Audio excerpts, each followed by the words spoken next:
ये मेरा पासपोर्ट है जो मैंने कुछ महीने पहले ही बनाया है। अगर आपके पास सिर्फ ये एक डॉक्यूमेंट सही नहीं रहेगा तो आप कभी भी पासपोर्ट नहीं बना पाएंगे। तत्काल पासपोर्ट हो या फिर वो नॉर्मल पासपोर्ट, जब भी आप इसको बनाने के लिए जाएंगे तब आपको वेरिफिकेशन के वक्त ये डॉक्यूमेंट आपको लगेगा ही। नमस्कार दोस्तों, आज हम बात करेंगे पासपोर्ट से जुड़े कुछ इंपॉर्टेंट बातों के बारे में जो आपको जानना बहुत ज्यादा जरूरी है। अगर आप पासपोर्ट बनाने जा रहे हैं या फिर आप कभी भी इन फ्यूचर पासपोर्ट बनाने की सोच रहे हो तो अगर हम बात कर रहे हैं पासपोर्ट के बारे में, तो सबसे पहले तो हमें यह जानना जरूरी है कि पासपोर्ट हमें कब बनाना चाहिए और किस तरीके से बनाना चाहिए इजिली, ताकि जो प्रॉब्लम या फिर कम्प्लिसिटी मुझे आया है वो आपको फेस ना करना पड़े। तो जैसे कि आप सबको पता है कि पासपोर्ट हमारा आइडेंटिफिकेशन होता है जो हमें बताता है कि आप दुनिया में रहने वाला 195 देशों में से किस देश में बिलोंग करते हो, मतलब कि आप किस देश का सिटीजन हो। और एक देश में से किसी और दूसरे देश में जाने के लिए या फिर ट्रैवल करने के लिए ये डॉक्यूमेंट आपके पास बहुत ज्यादा जरूरी है, मतलब कि मैंडेटरी है। इसके बिना आप किसी और देश में जाने के लिए वीजा अप्लाई नहीं कर सकते हैं। वैसे आज के डेट में सिर्फ आप पासपोर्ट को इंटरनेशनल ट्रैवल के लिए ही नहीं बल्कि एक स्ट्रॉन्ग क्रेडेंशियल के रूप में यूज करने के लिए भी इसको बना के रख सकते हो। वैसे आपके जानकारी के लिए बता दूं कि हमारे देश में पासपोर्ट 4 तरीके के होते हैं। एक तो होता है नॉर्मल ब्लू कलर का देखने वाला रेगुलर इंडियन पासपोर्ट, जो कि कोई भी नॉर्मल और कॉमन सिटीजन इंटरनेशनल ट्रैवल के लिए बना सकता है। दूसरा होता है ऑरेंज कलर का दिखने वाला ECR कैटेगरी का पासपोर्ट। ECR का मतलब होता है इमिग्रेशन चेक रिकॉर्ड, मतलब कि जिस किसी का भी क्वालिफिकेशन 10th क्लास के अंडर है, मतलब कि 10th क्लास से कम है, उनको इस कैटेगरी का पासपोर्ट दिया जाता है। तीसरा होता है डिप्लोमेटिक पासपोर्ट, जो कि इंडियन डिप्लोमेट्स को दिया जाता है। और चौथा और आखिरी वाला पासपोर्ट होता है व्हाइट वाला पासपोर्ट, जो कि सबसे ज्यादा पावरफुल पासपोर्ट होता है। और ये passport specially Indian officially high rank जो है, हाई रैंक होल्डर जो होता है, उनके लिए बनाया जाता है, जो कि देश के बाहर जाकर सरकारी कुछ जो काम है वो करते हैं। और इस पासपोर्ट में बहुत सारे एक्स्ट्रा जो बेनिफिट्स है वो भी उनको मिलता है। खैर, ये तो हो गए टाइप्स ऑफ पासपोर्ट के बारे में, पर अब आते हैं सबसे जरूरी चीज के ऊपर कि अगर हम पासपोर्ट को बनाने के लिए जाए तो किस चीज का डॉक्यूमेंट्स या फिर कौन कौन सा डॉक्यूमेंट्स है जो हमें हमारे पास रहना ही चाहिए। तो सबसे पहला चीज तो यह है कि जब आप www.passportindia.gov.in पर जाकर अप्लाई करेंगे नए पासपोर्ट के लिए, तब वहां पर आपको एक ऑनलाइन फॉर्म फिलअप करना पड़ेगा। और उस फॉर्म को अच्छे से फिलअप करने के बाद आपको Aadhaar card, pan card, voter card, bank passbook, caste certificate, और अगर आप NCR कैटेगरी में पढ़ते हो तो आपका 10th का सर्टिफिकेट जमा करना पड़ेगा आपके नियरेस्ट कोई भी पासपोर्ट सेवा केंद्र में। वैसे जब भी आप इसको ऑनलाइन में अप्लाई कर रहे हो तब वहां पर आपको एक अपॉइंटमेंट डेट भी दिया जाता है। इसका मतलब क्या हुआ कि उस डेट में जाकर ही आपको आपका जो डॉक्यूमेंट्स है वो वहां पर आपको जमा करना पड़ता है। कभी कभी क्या होता है कि बहुत ज्यादा ट्रैफिक के कारण आपको ये डेट मिलना भी बहुत ज्यादा लेट हो सकता है। ये 10 दिन के अंदर भी हो सकता है या 10 दिन से ज्यादा भी लग सकता है। मेरे केस में ये 7 दिन से ज्यादा लग गए थे।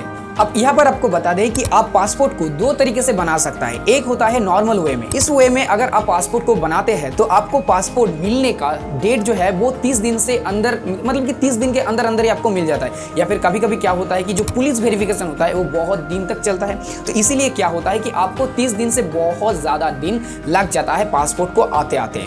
और एक तरीके से आप पासपोर्ट को बना सकते हैं, वो होता है तत्काल पासपोर्ट। इस तत्काल पासपोर्ट के वे में आपको कितने दिन में मिल जाएंगे? सिर्फ 7 दिन के अंदर अंदर या फिर मैक्सिमम 10 डेज के अंदर अंदर आपका जो पासपोर्ट है वो आपके सामने आ जाएगा, मतलब कि आपको मिल जाएगा। ऐसा क्यों होता है?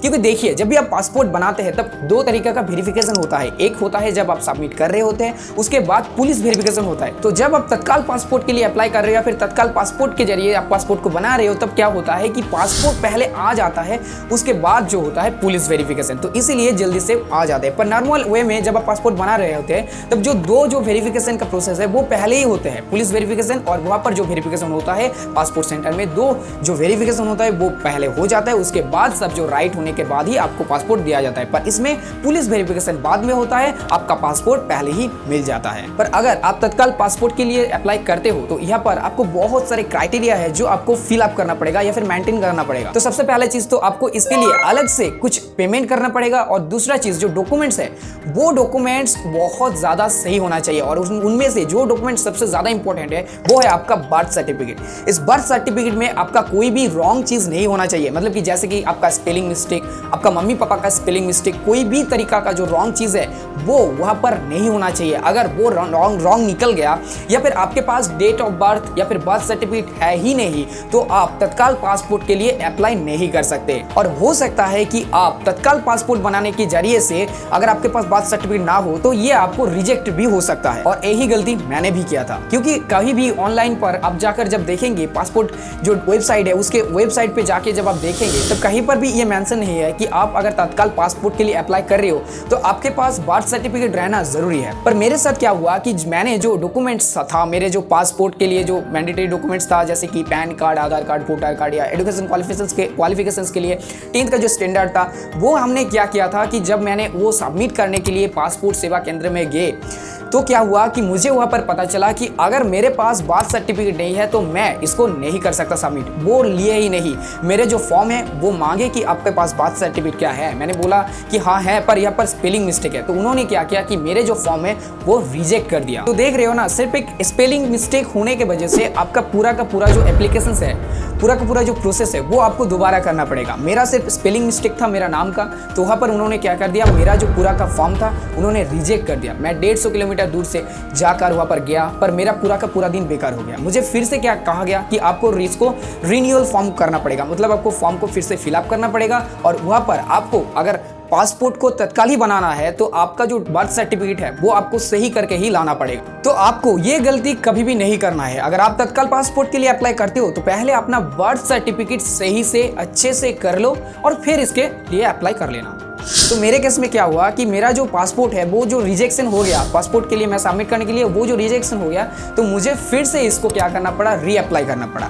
और इस बार मैं पासपोर्ट को तत्काल पर ऑप्शन, तत्काल जो ऑप्शन होता है तत्काल ऑप्शन पर इसको नहीं बना पाया, क्योंकि मेरे पास जो बर्थ सर्टिफिकेट है वो स्पेलिंग तो मिस्टेक था और उसको सही करने में भी मुझे बहुत दिन लग जाता। तो मुझे क्या करना पड़ा, नॉर्मल वे में फिर से इसको रीअप्लाई करना पड़ा।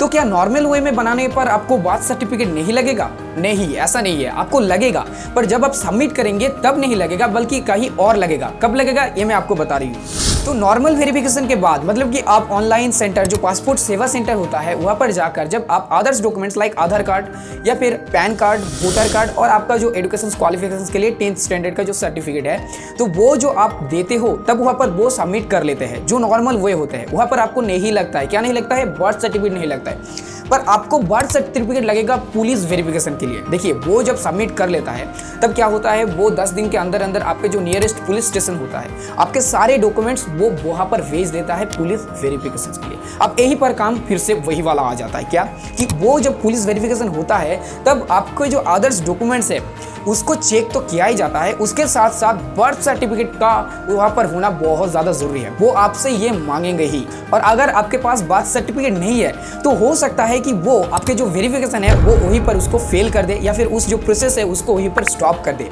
और अगर आपके पास क्या होता है कि अगर आपके पास बर्थ सर्टिफिकेट है पर स्पेलिंग मिस्टेक है तो आपको क्या करना पड़ेगा कि आपको उस स्पेलिंग को क्या करना, सही करना पड़ेगा। और वो करवाने के लिए आपको कहाँ पर जाना पड़ेगा, आपको कोर्ट में जाना पड़ेगा। आपका मजिस्ट्रेट जो एफिडेविट होता है वो आपको करवाना पड़ेगा। तो मेरे केस में भी यही हुआ था, मेरा जो रॉन्ग स्पेलिंग था उसको सही करवाना पड़ा, कहाँ पर जाकर, कोर्ट में जाकर, और वहाँ पर एफिडेविट करना पड़ा।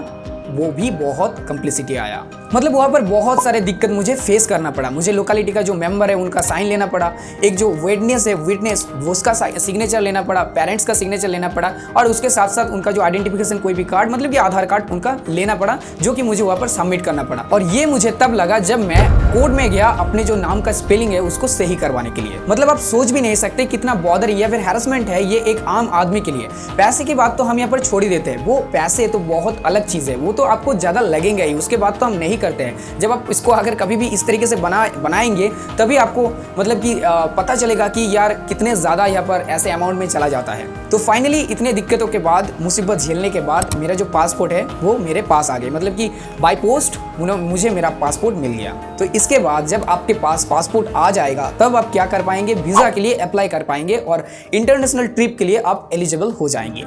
और वीज़ा के लिए भी सेम चीज़ है, आपको वहाँ पर भी एप्लीकेशंस होता है, वहाँ पर भी बहुत सारे फॉर्मेलिटी होता है, क्राइटेरिया होता है, बहुत सारे डॉक्यूमेंट्स होता है जो आपको लगता है। तो उसके लिए भी आपको चार्जेस लगेंगे, आपको पैसे लगेंगे ही, और उसके साथ साथ आपको वक्त भी लगेगा। तो पासपोर्ट वीज़ा आप अगर दोनों एक साथ बना रहे हो और पहली बार बना रहे हो और आपके पास ये थोड़ा बहुत बहुत कम नॉलेज है तो आपको ये सब दिक्कत आएंगे। तो मेरा ये रिस्पॉन्सिबिलिटी था कि जैसे मैंने इसको फेस किया है, मुझे थोड़ा बहुत नॉलेज इसके बारे में आ गया, तो मैंने सोचा कि मैं आपको यहाँ पर शेयर करूँ आपके साथ, ताकि आपको ये जो चीज़ है वो पहले ही पता चल जाए, ताकि आपको जो भी हरासमेंट या फिर दिक्कत होना था वो थोड़ा सा भी अगर कम हो तो वो मेरे लिए बहुत ज़्यादा एक चीज़ होगा। तो अल्टीमेटली क्या हुआ कि इसमें प्रोसेस में समय थोड़ा सा लगता है, आपको पेशेंटफुली इसको हैंडल करना पड़ेगा, आपको थोड़ा सा मतलब कि पेशेंट रखना पड़ेगा। मेरे केस में भी यही हुआ, मुझे थोड़ा सा बहुत ज़्यादा मतलब कि लग गए थे यहाँ पर समय। जो मैंने रीअप्लाई किया था पासपोर्ट के लिए, तो उसके बाद मुझे फिर से क्या दिया गया, अपॉइंटमेंट डेट दिया गया उसके 10 दिन बाद। तो ऐसे 10 दिन होते होते मतलब कि डेट दिया गया, उसके बाद पुलिस वेरिफिकेशन होते होते ही मेरा मतलब कि 30 दिन से ज़्यादा हो गया था। तो मैंने पहले एक बार अप्लाई किया, वो रिजेक्ट हो गया, उसके बाद रीअप्लाई किया, उसके बाद पुलिस वेरिफिकेशन, उसके बाद अपॉइंटमेंट डेट दिया गया, उसके बाद पुलिस वेरिफिकेशन हुआ, उसके बाद पासपोर्ट मेरे पास आया और उसके बाद जो वीज़ा का था वो वीज़ा मैं अप्लाई कर पाया। तो यही चीज़ था, आपको ये गलती नहीं करनी है। अगर आपके पास सही डॉक्यूमेंट सही तरीके से है तो आप स्मूथली इसको इजीली बना सकता है। तो बस आज के लिए इतना ही। आई होप वीज़ा से रिलेटेड आपको बहुत सारे नॉलेज यहाँ पर मिले होंगे। अगर आपका कोई भी क्वेरीज है तो आप कमेंट बॉक्स में व्यू मुझसे पूछ सकते हो, या फिर मेरा जो इंस्टाग्राम आईडी है, फेसबुक है, दिया गया है सारा का सारा लिंक, वहाँ पर जाकर आप मुझसे जुड़ सकते हो, फॉलो कर सकते हो, वहाँ पर भी डायरेक्ट मुझे मैसेज कर सकते हो। मैं जितने जल्दी से हो सके आपको जो क्वेरीज है, क्वेश्चन है, उसको हेल्प करने की कोशिश करूँगा। और हाँ, एक बात और कि आपको ऐसे ही अगर इन्फॉर्मेटिव वीडियोस देखना पसंद है, मतलब कि ग्लोबली क्या कुछ हो रहा है वो जानना आपको बहुत ज़्यादा ज़रूरी है, तो आप चैनल को ज़रूर सब्सक्राइब कर सकते हो, क्योंकि मेरे चैनल पे ऐसे ही इन्फॉर्मेटिव एडुकेशनल जो वीडियोस होता है मैं वही अपलोड करता हूँ, तो आप अपडेटेड रहेंगे डे बाय डे। तो बस आज के लिए इतना ही, मिलते हैं ऐसे ही किसी इन्फॉर्मेटिव वीडियो में आपके साथ हमारे नेक्स्ट वीडियो में। तब तक के लिए आप स्वस्थ रहिए, सावधान रहिए। जय हिंद, जय भारत।